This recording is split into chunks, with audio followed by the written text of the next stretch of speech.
Hi, Ryan Poliniak here with Western Computer. I'm joined by John Johnston from Avalara. Hey, JJ, how are you? I am doing well, Ryan. It's good to see you. Yeah, likewise as always. Good seeing you at the shows and on our customer calls and things like that. Wanted to chat a little bit today.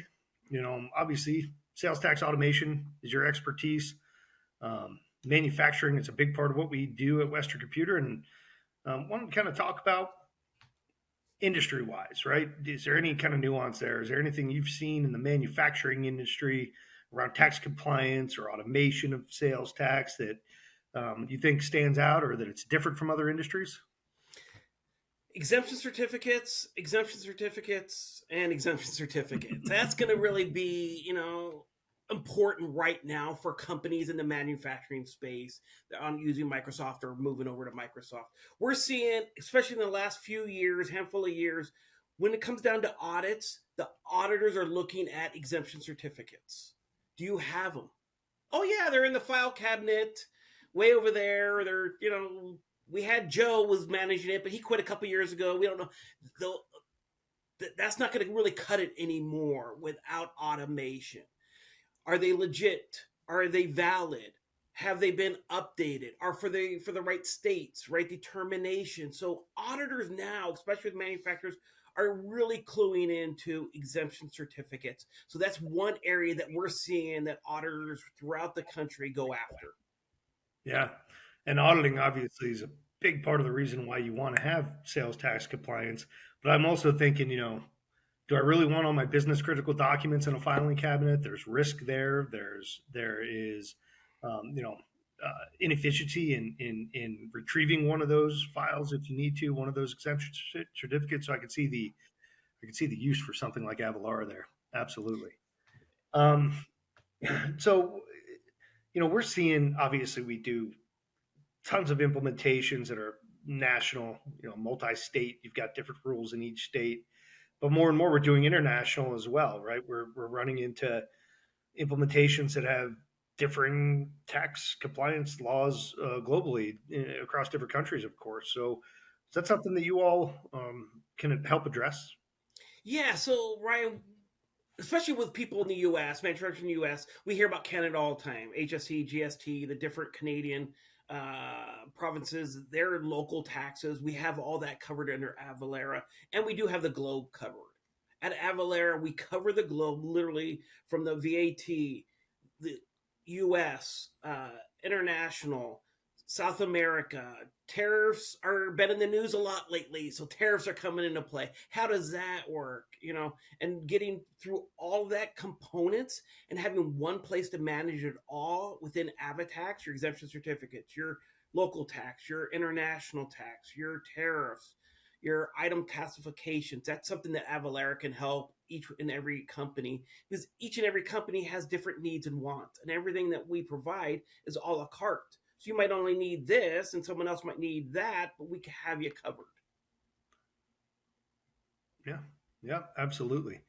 And I imagine that's ever changing. The only constant is change out there. Sales tax is no exception. I remember hearing some of your presentations about all the ungodly number of tax code changes that happen on an annual basis. And, obviously that's something you guys are used to managing. But what about sales tax as a whole? Is there a trend? Is there from a technology perspective or from a tax perspective that you're seeing out there? How are things evolving? What do you expect to come in the next year or 2 years down the road that people need to be aware of?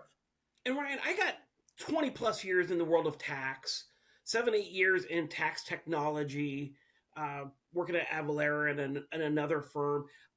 I see a lot. I hear a lot. I talk to my prospects, I talk to my partners. I hear what they're saying about auditors when I'm talking to, on a discovery call. Audits are getting tougher and tougher. All these different states, all these different jurisdictions, they're hurting Mm-hmm. financially. They're going after every dollar, and sales tax is a low hanging fruit for these state governments to go after. And once you determine that you have Avalara, or you share with your auditor, hey, I have Avalara, they're going to ask for certain reports. the audit's going to go way smoother because we have all that documentation. We have all that information in there. Without a sales tax partner, the automation piece of an audit is going to be a nightmare. These auditors want every single dollar they can get. For manufacturers specifically, though, you kind of mentioned exemption certificates as a very industry pertinent, feature of Avalara.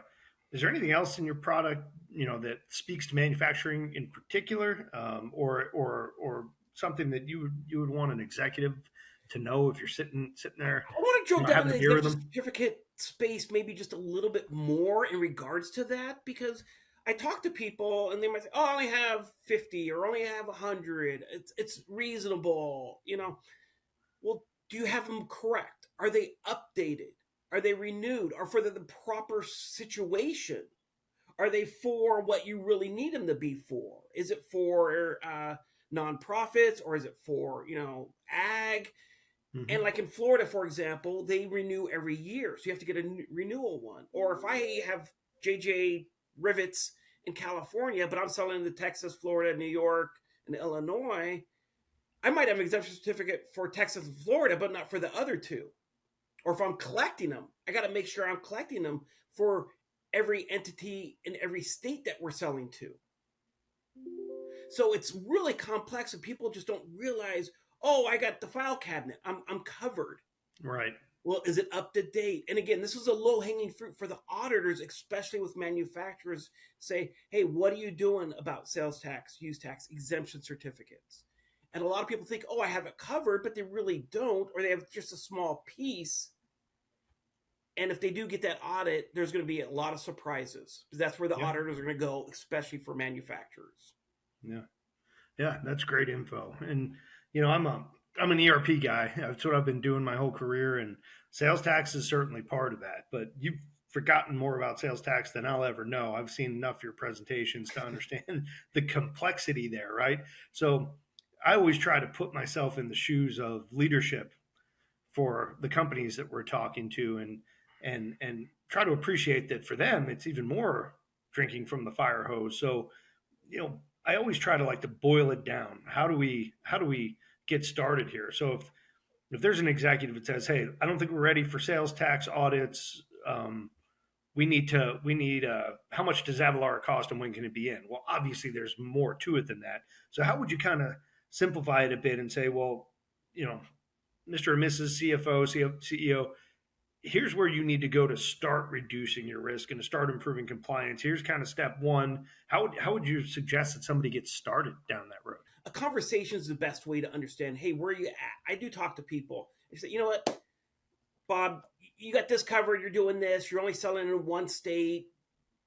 You know, it's mom and pop selling candles out of their garage only locally. Okay, you're fine. But all of a sudden, that candle business explodes, and now you're across the country. You're manufacturing. You're producing. You're working with Amazon. Where do I have my inventory? Well, I only have inventory here. What if you're working with Amazon, for example, or another marketplace, and all of a sudden you have some of your inventory in a Texas warehouse? You didn't even know it was there.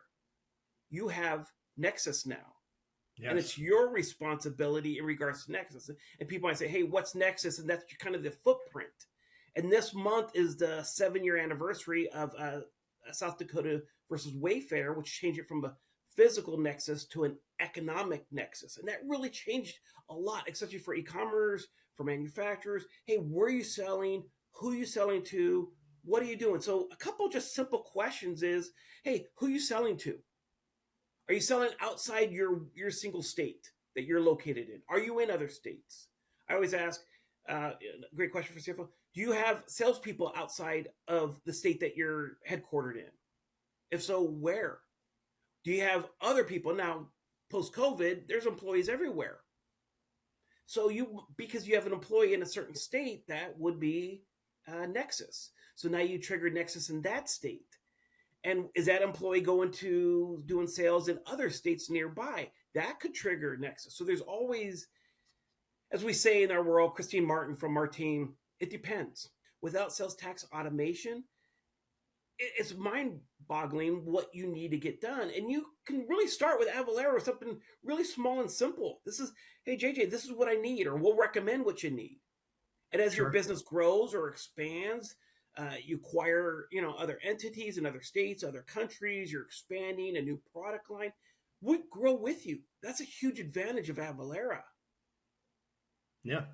And a lot of different avenues you just mentioned and decision points, and that was a great example of getting in touch with an expert like yourself is what I've learned over the years to do. And I think that that's what it boils down to, right? Let's stay in our lane and let the sales tax pros go through the complexity and guide our customers and the next steps to get compliant and to manage their processes. So that's my main takeaway. Absolutely, is to call you and let you go through what you do best. I recently spoke to a guy down in South Carolina. He came to us, had a lot of questions, never been audited, not registered. There's, some things I thought were a little funny, but after we dug and dug and dug, after a few calls and a demo, I shared some things. I can say, hey, here's what we can offer you, but right now you don't need these things. Once you hit these thresholds, that's when you're going to need them. He's like, okay, let me go back to his team. And it was an open discussion. I mean, we're here to be your advisor. I like to say I'm an educator. Being in the tax world for 20 plus years, there's so much out there. Manufacturers, forklifts is a great example. Are you using it for the manufacturing process? Exempt. Are you using it for just moving some equipment to the dock? Taxable. Certain states it's one, certain states it's both. There's just, so people might say, oh, I have a forklift, I'm using it in the manufacturing process. Well, if you're just taking a pallet from here to there and a pallet from there to there, that might not be the manufacturing process in their home jurisdiction. Right. And that's the key. Oh, in my home state of Texas, it's X. But in my other state of Tennessee, it's Y. And people just lump them all together. And kind of that's why I talk about, federal income taxes is one jurisdiction. Sales and use tax, there's 12,000 plus jurisdictions. So it's different everywhere. And how it impacts your business is different than even your competitors, because you might be doing one thing just slightly different or in a different location that impacts your tax liabilities, whether sales, use, your exemption certificates, how you're processing, collecting. There's just so much out there, Ryan, that people just need to get their arms around. One example for manufacturers I always love is the robot arms. Everything's, AI or robots.